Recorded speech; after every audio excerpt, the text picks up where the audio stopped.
Olá pessoal, né? Meu nome é Aaron Santos, né? E eu gostaria de compartilhar com vocês que eu estava aqui numa tarde de estudo, né? Escrevendo minha dissertação de mestrado. Para quem não sabe, sou formado em História, né? Licenciatura em História, faço mestrado em Filosofia. E nesse dia, né, onde eu estava escrevendo mais uma página para minha dissertação, e dissertação é quase que um filho que a gente tem, né? Eu achei um paralelo interessante entre uma música de uma banda que eu gosto, né, uma banda preferida, que alguns de vocês devem conhecer, talvez não, né, chamada Scalene, é uma banda brasiliense de rock, né, que tem algumas músicas que eu acho, algumas não, mas a maioria delas são umas músicas densamente filosóficas. E, cara, uma delas me chamou a atenção, duas delas na verdade, né, e que eu achei que tem tudo a ver com o meu tema de dissertação de mestrado e também com a nossa atualidade, né. Para quem não sabe, tema da minha dissertação é Técnica em Nihilismo e Martin Heidegger, né? Um dos grandes filósofos do século XX, alguns colocam ele como existencialista, né? É um grande influenciador da filosofia de Jean Paul Sartre. Enfim, e a música que eu vou analisar com vocês agora é uma música da Scalene, do CD mais recente deles, que é o Magnetite, né? Que foi lançado ali, acho que final de 2017, né? Eu acho que é a faixa número 4, né? Que é o nome da música é ESC Caverna Digital, nome bem sugestivo, né? Já que a música ela já está fazendo um apelo para o mito da caverna de Platão, né? E ela já mostra no título para que ela veio. Ela quer fazer um paralelo entre o mito da caverna de Platão, né, e analisar hoje que a gente vive numa caverna digital, correto? Enfim, vamos lá, vamos por partes, como diria uma colega minha, né, estilo Jack, vamos por partes. Essa música já começa expressando um desejo do eu lírico, né, de se libertar de alguma coisa, porque ele começa assim: ah, se eu pudesse, tiraria você de mim. Aí ele continua: o que Maria vê, seu João não vê. Dentro de cada universo, cada um enxerga e sente com seu cada qual. O que Francisco diz, Bia não entendeu. Já tinha visto tanta coisa que na sua cabeça tudo logo se perdeu. Vamos parar por aí, vamos analisar parte por parte. Essa primeira parte da música, ele começa expressando esse desejo de querer se libertar de alguma coisa, né, que parece que ele mantém algum tipo de relação de dependência com essa coisa. Ao longo da música você vai perceber mais ou menos o que é essa relação de dependência. Mas ele vai dizendo aqui: o que Maria vê, seu João não vê. Dentro de cada universo, cada um enxerga e sente com seu cada qual. Ou seja, ele está explorando ali algumas individualidades do ser humano. Por exemplo, Maria vê uma coisa, seu João não vê o que Maria está vendo. Por quê? Porque cada um tem o seu próprio universo, o seu próprio sistema de ideologias, de crenças, de convicções que cada um acredita. E naquela individualidade, cada um cria um próprio universo, uma própria visão de mundo, uma própria leitura de mundo, uma própria interpretação do mundo. E aí ele continua falando assim: o que Francisco diz, Bia não entendeu. Já tinha visto tanta coisa que tudo na sua cabeça logo se perdeu. O que isso significa? Ele está continuando nessa pegada da individualidade. Mas uma coisa me chama a atenção, porque ela fala assim: o que Francisco diz, a Bia não entendeu. Por quê? Porque já tinha visto tanta coisa, né, que na sua cabeça tudo logo se perdeu. Aí eu vou entrar no ponto, né, onde tem a ver muito com a minha dissertação. Por quê? Porque eu falo exatamente sobre esse lance da nossa relação com a tecnologia, claro, numa visão do Heidegger, claro, mas eu vejo assim que tudo isso entrou naquele como é que eu posso dizer? Entrou no âmbito do que o Heidegger ele vai chamar de falação, né? Do falatório, do escritório, do palavrório, enfim. O que isso significa? Isso significa o quê? Que já se produz tanta informação nessa atualidade, né?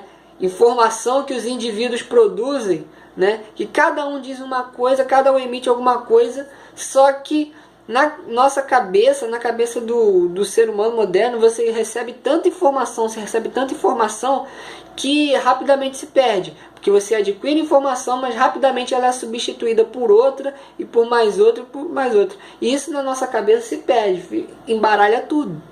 Dá um problema, né? Porque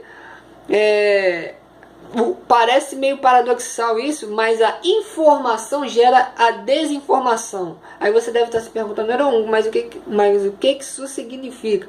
Isso significa que informação demais não é necessariamente conhecimento, né? Você vai reduzindo uma coisa, por exemplo, nas próprias ciências humanas você vai reduzindo uma coisa, né? Você pega um recorte histórico, né? Por exemplo, história do Brasil Império. Aí você vai reduzindo, até você saber do fulaninho de tal que vivia na cidade do Rio de Janeiro, na região do Morro da Providência, por exemplo, ou na Baixada Fluminense, entre os períodos de 1850 a 1852. Você vai dividindo a história, e você coloca muitas informações ou reduz, ou tenta procurar tantas coisas minúcias que isso na cabeça logo se perde, né? Então isso é um reflexo dessa era digital, né? E aí no refrão ele vai dizer o que? Me faz lembrar onde estamos, digitalmente perdidos. Me faz lembrar nosso rumo, liquidamente entretidos. Ou seja, essa era digital, né? Esse mito da caverna digital que a gente vive hoje, essa gama de informações que a gente possui, deixa a gente perdido.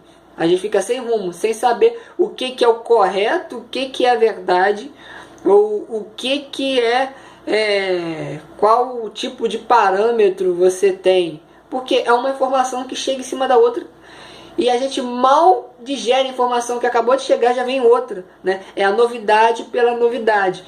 E aí entra assim a ideia da falação, pois exatamente essa reprodução de informação, sempre a busca do novo, obsessão pelo novo, de estar sempre querendo a novidade pela novidade, sem propósito nenhum, só mesmo para acumular algum tipo de, digamos, de capital intelectual ou algum status diante dessa sociedade que funciona nessa lógica da técnica.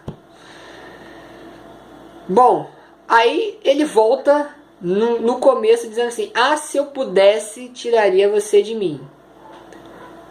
E aí ele continua: lá fora um vendaval, aqui na caverna digital. Ficamos inventando histórias, uma ilusão perfeita do que era para ser.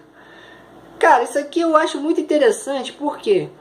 Porque quando ele fala a respeito de lá fora tem um vendaval, enquanto aqui na caverna digital ficando inventando histórias, uma ilusão perfeita do que era para ser. Ou seja, o mundo está uma bagunça, né? A gente vive numa confusão, numa realidade caótica, mas enquanto a gente está distraído, entretido dentro dessa caverna digital, a gente fica inventando histórias, uma ilusão perfeita daquilo que era para ser. Ou seja, aquilo que a gente deseja como realidade, a gente coloca como uma simulação, por exemplo, numa rede social, né? No Instagram da vida, no Facebook, Twitter, enfim. A gente fica criando, né, uma imagem, né, dessa caverna digital. Por quê? O que é o mito da caverna? Vou tentar resumir para você. O mito da caverna era o quê? Platão ele fala isso no livro A República, onde há 4 homens, digamos, não sei se era 4 principalmente, mas os homens eles estavam acorrentados, né, no fundo de uma caverna, e na entrada dessa caverna tinha um lumen de fogo. Então, as pessoas que passavam do lado de fora, a sombra delas refletia na parede que havia no fundo da caverna. E esses homens que estavam acorrentados pelos braços, pelos pés, pelas mãos, eles só enxergavam as sombras que eram refletidas ali na caverna, no fundo da caverna. Até que um desses homens se solta por alguma razão e ele caminha em direção à saída da caverna. Quando ele chega à realidade, os olhos dele doem, né? E essa dor é exatamente a dificuldade de aceitação que a gente tem da realidade. E aí o Platão ele vai colocar esse homem num dilema. Ou ele volta para o fundo da caverna para tentar alertar o pessoal, né, que está ali junto com ele, dizer que a realidade é muito maior do que aquilo, mas ele corre risco também de ser morto, né, porque aqueles homens eles não aceitavam, ou melhor, não é ser morto porque estava todo mundo acorrentado, mas o risco de ninguém acreditar nele, né, porque estava acostumado ali àquela realidade, ou ele ficar ali fora na realidade, né, do lado de fora da caverna. Assim, a mesma coisa é essa ideia da caverna digital, é uma ilusão. As redes sociais elas acabam criando uma vida que não é sua, é só uma imagem, né, uma sombra daquilo que você vive. Aí posta foto de comida, posta foto de viagem, posta foto disso, daquilo, seja, alimentando esse ciclo de novidade, né, pela novidade. Aí ele faz aqui uma certa brincadeira aqui, né? Exatamente puxando para esse lado da rede social, porque ele fala assim: olha o que tudo vê, ela, ele e você. Somos a rede que prende, como lida com o peso que com o tempo vem. Ele vai dizendo que essa ideia do olho que tudo vê, ele está, digamos que, brincando um pouco com essa ideia do olho de Horus, né, do Egito Antigo, também com o apelo da maçonaria, que também utiliza esse símbolo do olho de Horus, o olho que tudo vê, né?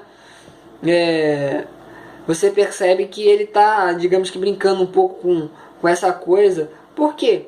Através, por exemplo, de uma câmera digital, de uma câmera de celular, das câmeras, né, que registram fotos, imagens, né, vídeos, de uma captura de uma realidade, né, acaba enxergando todos ali que estão envolvidos na história, mas ao mesmo tempo o eu lírico da música ele sabe que aquilo ali não é real, ele sabe que aquilo ali não é a expressão máxima da realidade, e além disso ele vê que ele está preso nessa rede, né? Essas pessoas que alimentam esse sistema da novidade pela novidade, da reprodutibilidade desse sistema, dessa cadeia, é uma rede que você acaba sendo levado por ela, ou seja, você não tem controle sobre isso. Pelo menos é o que ele está querendo dizer. Você está sendo levado porque você é induzido a entrar também nessa lógica de você sempre estar mostrando alguma coisa nova, de você estar sempre traduzindo, não é traduzindo a melhor palavra, mas de você estar sempre alimentando esse sistema da rede social, de você colocar uma coisa nova, de você colocar uma viagem, foto de comida, tudo de expor a sua vida, né? Tudo que você faz em todo o tempo dentro desse sistema de rede social. Só que ao mesmo tempo, quando ele vai dizer como lida com o peso que com o tempo vem, ele vai dizer que isso vai ficando pesado, ou seja, ele vai percebendo que isso também é futilidade. Ele vai dizer o quê? Que quando ele fala assim, somos a rede que prende, como lida com o peso que com o tempo vem. Eu sei que isso vai trazer uma certa angústia, né? Vai trazer um certo peso, mas a gente vai lidando com isso, né? Tentando mascarar essa realidade com movimentando essa obsessão pela novidade. E aí ele vai voltar ao refrão: me faz lembrar onde estamos, digitalmente perdidos, me faz lembrar nosso rumo, liquidamente. Aí ele vai dar uma mudada: liquidamente, eternamente. Ou seja, parece que esse ciclo de reprodução não acaba, não tem fim esse negócio, né? Então ele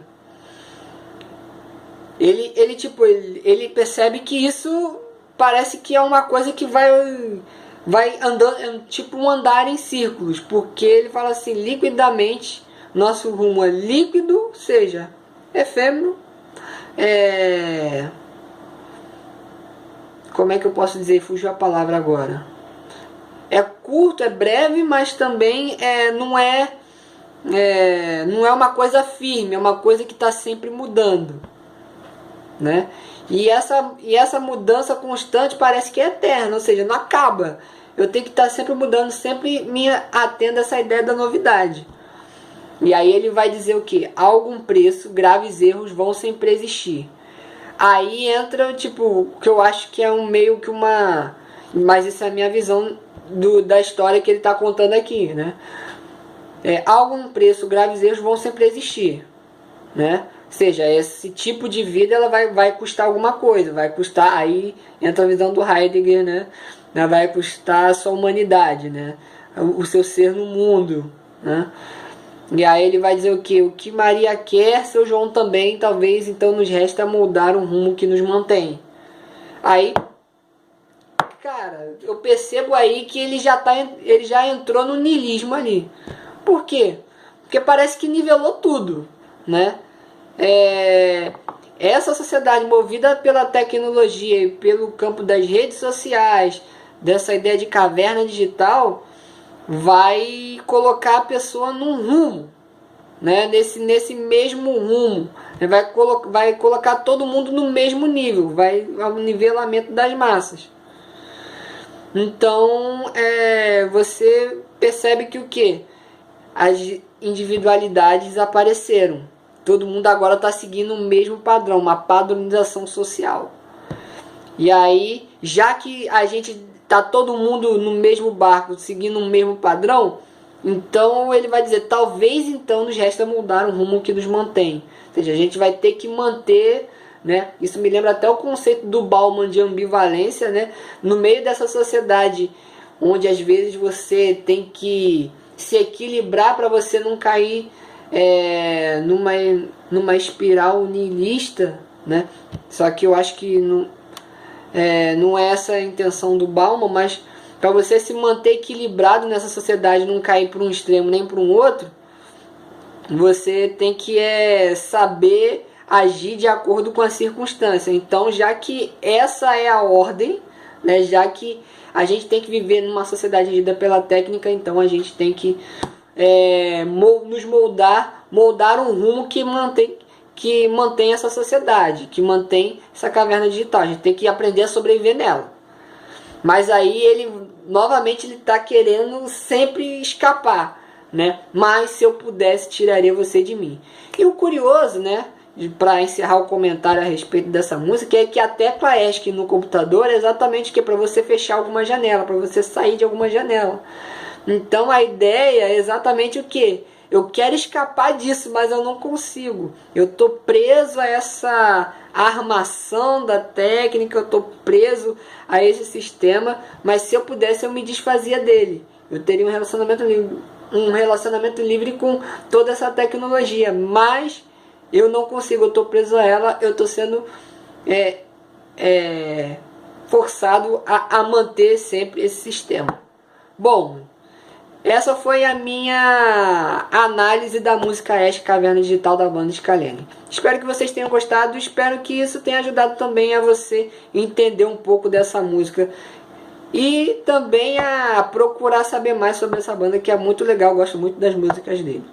Ok, gente? Um grande abraço e valeu!